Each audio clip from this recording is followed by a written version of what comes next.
دوسری ذمہ داری، اپنے اہل و عیال کے لیے ہمیشہ دعا کرتا رہے۔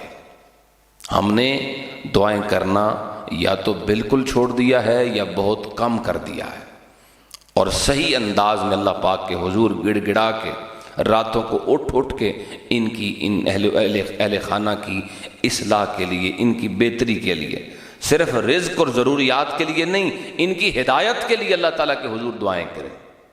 جو باپ آدھی رات کو اٹھے، جو ماں آدھی رات کو اٹھے، اللہ کے حضور مصلی بچھائے، اپنی اولاد کی ہدایت مانگے، تو پھر کیسے ان کی اولاد کو ہدایت نہ ملے گی؟ مانگنا شروع کر دیں، اللہ تعالیٰ ضرور کرم فرمائے گا۔ نسل بچانی ہے تو یہ کرنا ہوگا، اور یہ ذمہ داری نبھانے کا طریقہ ہے۔ اس پر کچھ دعائیں ہیں جو ہمیں تعلیم کی گئیں اپنے گھر کے متعلق اور گھر کو بچانے کے لیے۔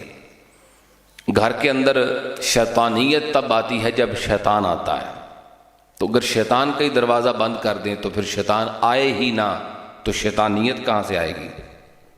نبی پاک علیہ السلام نے طریقہ بیان فرمایا، گھر جاؤ، گھر داخل ہوتے ہوئے بسم اللہ پڑھا کرو۔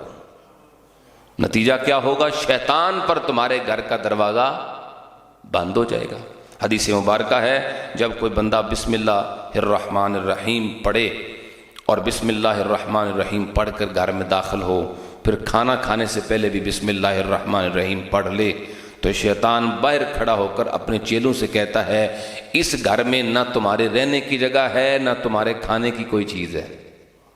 اور جو یہ نہیں کرتا، گھر داخل ہوتے ہوئے بھی نہیں پڑھتا، کھانا کھاتے ہوئے بھی نہیں پڑھتا، تو شیطان اپنے چیلوں سے کہتا ہے، آج تمہیں کھانا بھی ملے گا، تمہیں رہنے کو گھر بھی ملے گا۔ تو بند کرنا ہے شیطانوں پر اپنے گھروں کا دروازہ، یہ عمل کر۔ پھر اس پر ایک دعا بھی تعلیم کی گئی، حدیث مبارکہ میں ابو داؤد میں یہ دعا ہے، جب گھر داخل ہوں تو یہ دعا پڑھ لیں، اللہم انی اسألک خیر المولج و خیر المخرج، بسم اللہ ولجنا و بسم اللہ خرجنا وعلی ربنا توکلنا۔ یہ دعا ہے جو ہم اپنے گھروں میں داخل ہوتے ہوئے پڑھیں، اللہ تعالیٰ شیطانوں سے ہمارے گھر کو محفوظ کرے۔ اسی طرح نکلنے کی بھی دعا ہے، یہ حدیث پاک بھی ابو داؤد میں ہے، فرمایا جب گھر سے نکلو تو پھر یوں پڑھا کرو، بسم اللہ توکلت علی اللہ ولا حول ولا قوت الا باللہ۔